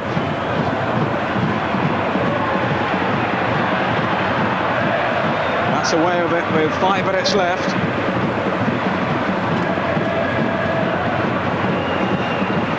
Annoni's come forward too, inside the 6-yard box now. Hit through by Venturin. And Paliuca down well. I wouldn't have thought he had too good a view of that.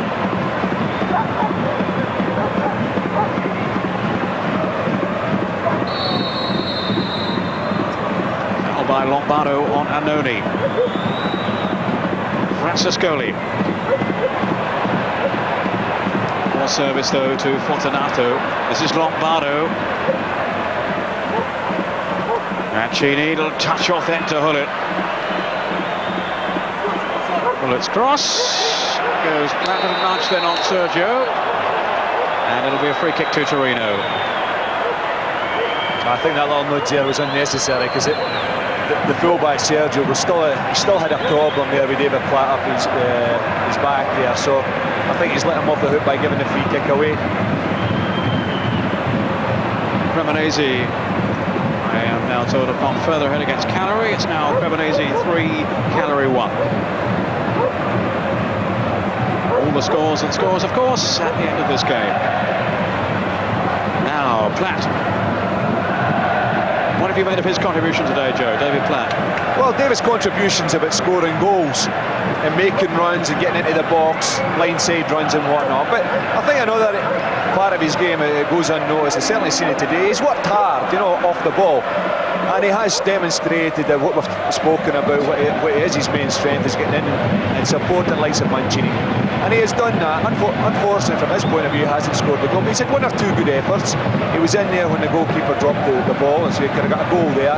He's also got there on the end of Hullet's pass, which has resulted in a magnificent save from the goalkeeper. So I think he can be very happy with the way he's contributed to this game.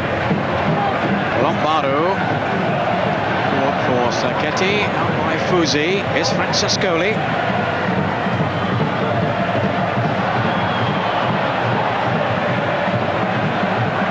Sergio.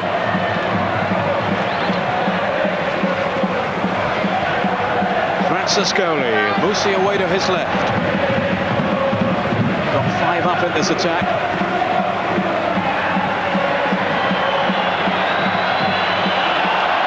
Good tackle by Manini. Oh, Mancini selling the dummy to Coes. Didn't have the pace though to get away from him. Now Hullet. Got 4 up here. Still Hullet. Mancini. Lombardo. You're talking here about contributions, Peter. I think there's got to be a mention of the contribution by Mancini. He's the player that's played most further forward than anyone else. He's the one really that has been the player that has foraged to collect the ball to bring the likes of Bullen and Platt into it. And it is a game that goes. Aguilera. Just stay with us for a moment. Fortunato! Good save by Paliuca. Yeah, just saying it's a game that goes there, and sometimes it's unseen the type of work that a player like that does. But I think today his contribution, even although he hasn't scored a goals, I think he's more than earned his place in the team. I think he's done really, really well, Mancini, today. Rossi. We're now into the last minute of the game. Vetcherin. Torino, it would seem, now heading for their first home defeat of the season. Remember, they did lose here to Juventus, but that was technically an away game for them.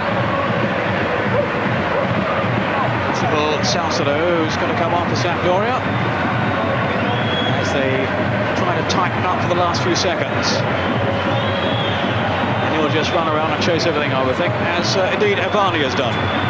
Well, Ivani's done well. I think he's been out for a wee while there with his injuries, but I think as we have mentioned earlier, he gives the team a balance where Lombardo does on the right, Ivani does on the left, and the old partnership that was discussed earlier on resulted in him getting the third goal between himself and Hullet. So he can be pleased with his day's work as well. Salcedo on it for Ivani. Went to time, added on for stoppages.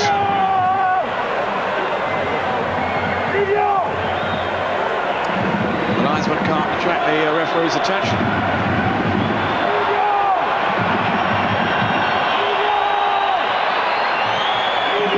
Sergio with the free kick. Coes. Sampdoria scramble it away. Fuzzi. Silenzi. Trying to fashion something for himself. Just too many defenders though. Now comes Salcedo. Now David Platt has got Hullet up in support. Platt with a shot. Gary in exactly the right place. Bussi.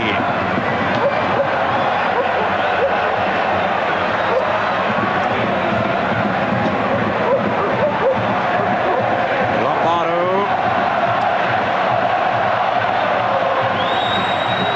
Cross far too deep for Ruud Hullet. Surely now all too late for Torino. Salcedo. This is Rossi, former pressure blow, slotted in well down this left side for Sampdoria. Lombardo now, away from Fuzzi's tackle, still Lombardo! And no attempt by Mancini to go for that one. I think he's exhausted, but Lombardo thwarted by the tackle at the last. Vyakovan. Serena, much fresher than the likes of Mancini now, having come on as a second half substitute. Yeah, looked shattered there, Mancini. I think he'll be disappointed if that had come away a little bit earlier. It was an opportunity really to wrap up something to show for the contribution he's put into the game. Really, I think Mancini deserves a goal today. And at last, the linesman has managed to catch the referee's eye. Francescoli going off. Paolo Poggi will replace him. Forlorn last throw of the die set really by Mondonico. Poggi, a young striker of much potential. He won't have too long to show that potential in this game. Aguilera taking the free kick.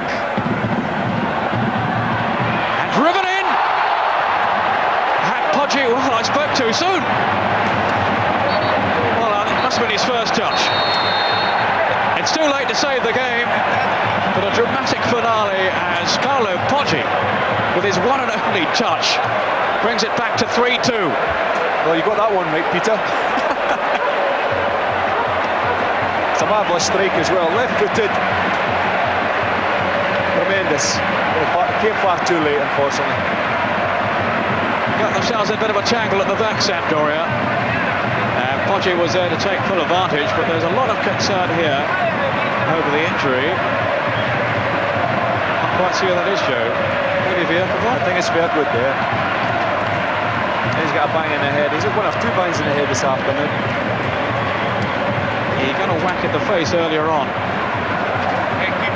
But certainly elation for Sampdoria that they have won this game. Let's not forget that by 3-2. Having turned it all around, and it all seems so different, Joe. With 5 minutes in the first half to go, Torino in front, and we were saying then that Sampdoria were in trouble. Yes, without a doubt. I thought Torino deservedly went in 1-0 up and were the more positive team, and the team that certainly wanted to win the game. But it all turned round after the break, and as they say, it's a game of two halves, and Sampdoria came out a lot more positive, showed a lot more desire and willingness to try and win the game, which they had to, coming from behind, but they got the draw, and then they moved on, and I would say over the 90 minutes, with the execution of the goals that came from Goulet and whatnot, they thoroughly deserved it in the end. But such a difference from the first half. Well, we can look back now on some of the highlights from the game. And this early on was the chance that Sampdoria fashioned. It was Mancini in the end, but another well-timed run from David Platt. He's always there, David, you know, he's there. When Mancini, as we said, he's always the furthest forward, and David Platt's always there anticipating the ball coming from either him or Goulet. Now this was a free kick from Mancini, and you were very doubtful about the wall there. The wall was wrong. Lombardo was there. I think it was a ploy to create a space, and the ball was put through. And again, in the two actions we've seen so far, David Platt's there. And I thought it was unfortunate here, Peter, because I don't think the goalkeeper had the ball in his hands. It resulted in the goalkeeper getting attention, but I thought he was a bit fortunate there. Typical piece of quick thinking by David Platt, and he just caught Galley as the ball squirmed away. Yeah, David goes and searches for goals, you know, they're not going to come to him. He goes and makes good runs. That's a near miss for Torino. I think this is the one from Venturin. And, yeah, and it just comes past the post there, but I think Big Silencia was offside, so I wouldn't have counted if it had sneaked in. This is Sergio, who had done a lot of work down the right-hand side in the first half, and the determination that's already been mentioned. He gets there first, squares the ball for Big Silencia there to not chop the opening goal. But it was the determination of the fullback here, Sergio, that created the chance. A chance which was taken with ease by the big centre forward. And some pretty sloppy marking by Sampdoria. Yes, you had Manini there in number 2. And there was 3 players there that could have really picked him up. Now this is the equalising goal. Yes, it's a shot here from Mancini, which is badly cleared by Venturin, and here we have Sacchetti, who for some reason or other finds themselves in the box, never mind in the opposition's half, but it's a well struck shot and left the goalkeeper and no chance whatsoever. But Venturin will be disappointed with his clearance, really. All he had to do was to clear it outside the box and kill it, and he's failed to do so, and he's brought Sampdoria right back into the game very early on in the second half. His first ever goal for Sampdoria. So suddenly the game's starting to change, and here's the goal then from Ruud Gullit. Yeah, you've noticed there that Lombardo, he had 2 little looks up there, 2 little looks, 2 glances to see where Gullit was. Once Mancini had brought the forward in and created the space behind him, we had Gullit all on his own, and a real quality ball, clipped over Mancini and his marker, and there's Gullit there, just gliding the ball into the corner and leaving the goalkeeper no chance whatsoever. But there, don't let's forget Mancini there. He's brought he's brought Anoni in there and taken him away from the area. And here, the next and final goal will have Ivani, who's placed the ball into an area there where Gullit can go and attack. And I think there was a slight defection. I think we may see it better from this angle, but it's whipped in there in such a way that Gullit can actually go and attack the ball. He's got his head to it. And he's a slight nick off Coes, but Coes' no more. marker is maybe redirected a little bit, but I think when we look at the two players concerned here, you know, they go back a number of years, Ivani and Gullit, and each player knew what the other wanted. Ivani's came over, he's purposely came over and taken with his left peg and set it up for Gullit, who's finished it off. Now this is David Platt, and he wasn't far away here, just tipped over at the last end by Galley. Yeah, we've seen David in the first half where he was in the first two incidents, which nearly resulted in a goal, and here we have him here. And just to disappoint his day, it's a magnificent save by the goalkeeper. And to finalise it, here we have the substitute who has come on, I think it's with his first and only touch of the game, left-footed, right into the corner, and as we said, far too late to do anything other than make it appear that as if Torino had more of the game than maybe they did, certainly in the second half. So there we are, an outstanding result for Sampdoria, another away success. They won by 3-2 as we go back now to James Richardson. James? Well, thank you, Peter. What a very exciting wet afternoon in Turin it turned out to be. 5 goals, but the big story, of course, has to be Ruud Gullit. He came, he saw, he conked it twice, and if they do officially give him the second one, well, that'll make him first equal, in fact, in the goal-scoring charts with Gans of Atalanta and Muller of Juventus. Juventus, of course, they're playing at Milan this evening in the big thrilling showdown for who will take the lead in Serie A. Well, now let's catch up with all the other Serie A results with Peter Brackley. So, confirmation then of the scores. Atalanta 1, Foggia 1. Sauze, the Frenchman for Atalanta on 43 minutes. Brian Roy of Holland scored for Foggia, and they had Bianchini sent off early in the first half. Atalanta 1, Foggia 1. Cremonese 3, Cagliari 1. Deli Valdez, the lone goal for Cagliari. They also had Napoli sent off 5 minutes before half-time. Gualco and Tentoni among the scorers for Cremonese. Tentoni's goal coming 8 minutes from time. Genoa 0, Piacenza 1. Torini with the only goal, and that was on 57 minutes. Napoli 3, Lecce 1. Lecce, the bottom club, in more trouble there. Fonseca, the Uruguayan, Policano and Pecchia late on for Napoli. Padalino on 30 minutes for Lecce. Napoli 3, Lecce 1. Parma have beaten Reggiana by 1-0. The unsettled Melli with the only goal of the game, and that in the first half. The Rome derby has ended 1 apiece. Piacentini for Roma on 61. Di Mauro with the equaliser for Lazio 10 minutes from time. No Paul Gascoigne because of injury in the Lazio side today. And finally, Udinese 0, Inter 1. The only goal of the game scored by Sosa on 41 minutes.